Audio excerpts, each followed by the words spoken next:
Hello, viewers. Welcome to NCK Hub. So today in our video, we'll see SpringBatch and what is its architecture, different terminologies, and what are the different scenarios where SpringBatch can be used.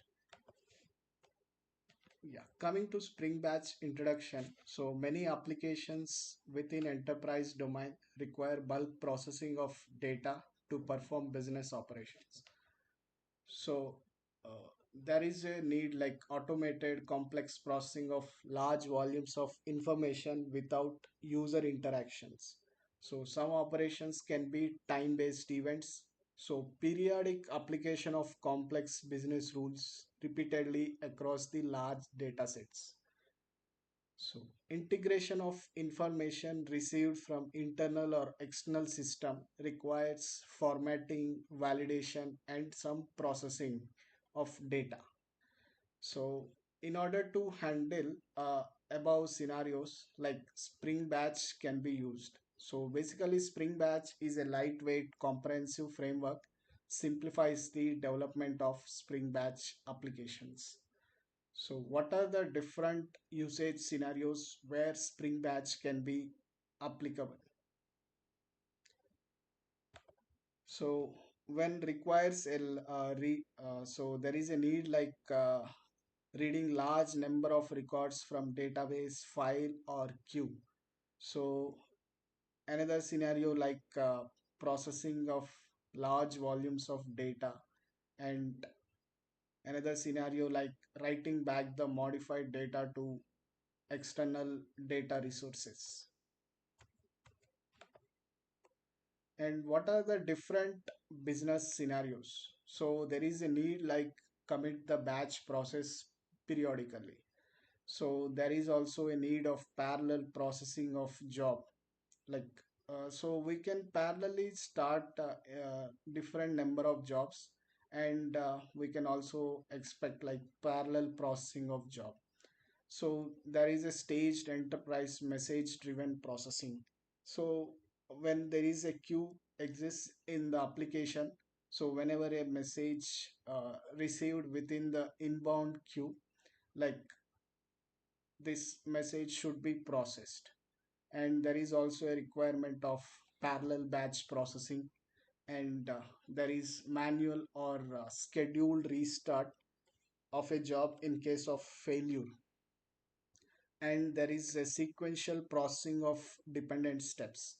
So like uh, when we are writing any application, like implementing an application for certain functionality, so there are certain steps. So what should be performed of after this step?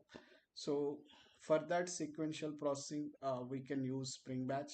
And there is a partial processing. So what should it do in case of any rollback? Either it should skip records or stop the execution, something like that.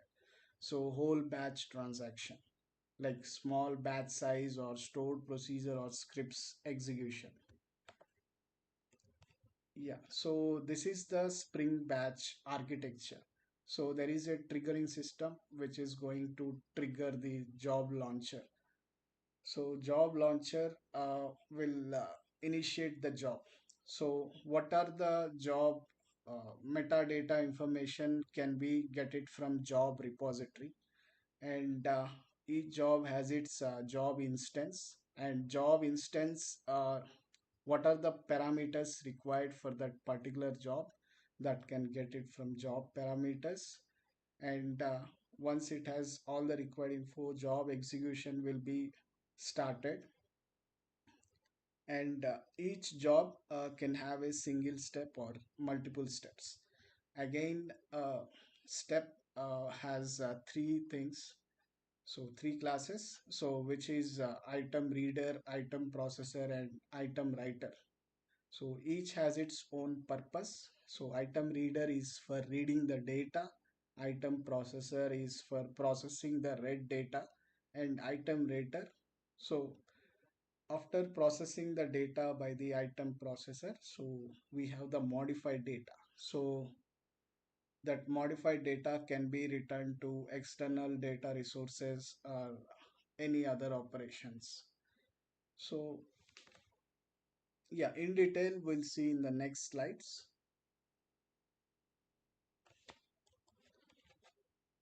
Yeah, so what are the different terminologies used in this Spring Batch? So first, in order to develop a Spring Batch execution, so we need a dependency, that is Spring Boot Starter Batch.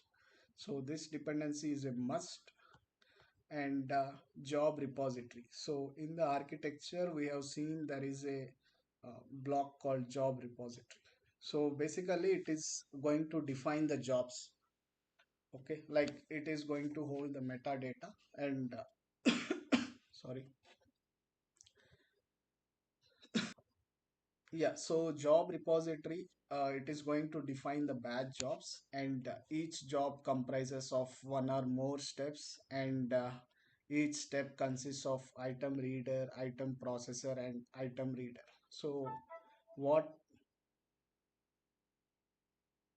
so item reader, so it is going to provide readers to read the data from resources like CSV files, flat files, and databases and other data. So item processor, so in order to perform business logic or any transformation on the read data, so we'll be using item processor and item writer. So basically it will be using this for writing the process data to desired destination like files, database, or any custom implementation. So job execution, so it is getting triggered using the Spring Job Launcher, so which can execute jobs programmatically or scheduled.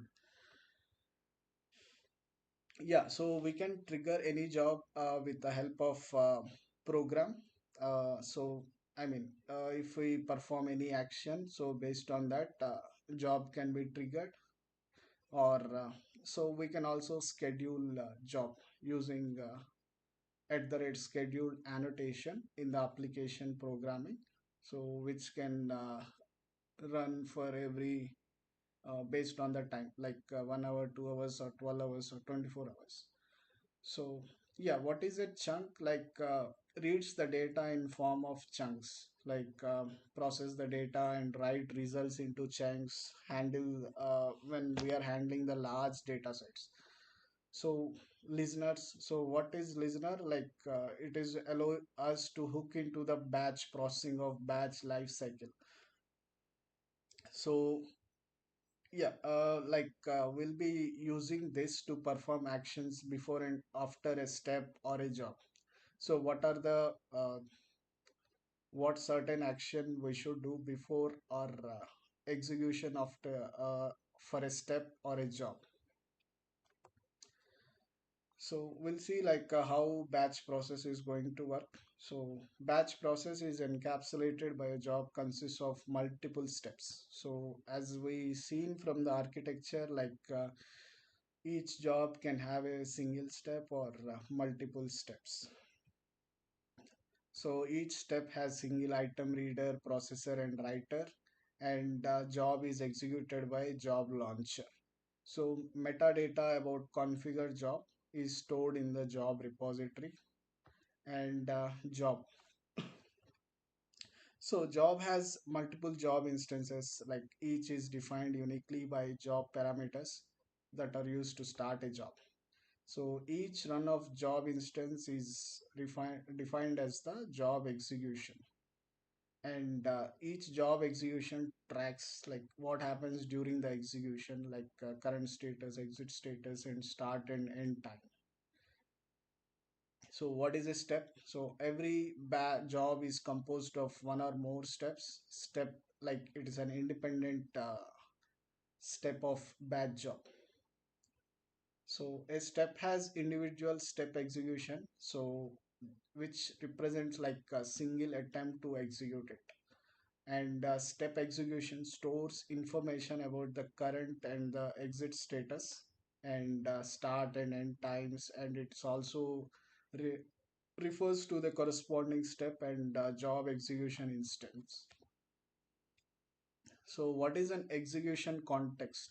So execution context is like set of key value pairs contain information of step execution or job execution. So Spring Batch versus the execution context. So helps us in restarting a batch run. Like whenever there is a fatal error occurs during the execution, like with the help of this execution context, we can restart this batch run. Yeah, after restart, the values from prior execution context can be restored from the database. So what is a job repository? Like mechanism in Spring Batch that makes the persistent possible. So basically it provides the CRUD operations for job launcher, job and step instantiations. So once the job is launched, a job execution is obtained from the repository, and during the execution, step execution or job execution instances are persisted into the repository. So yeah, these are the different terminologies and how the batch process works. So in the next video, we'll see like how we can configure a Spring Batch using a scheduler annotation or programmatically. So thank you for watching. If you like our videos, interesting and learning, kindly please do subscribe and follow us. Thank you.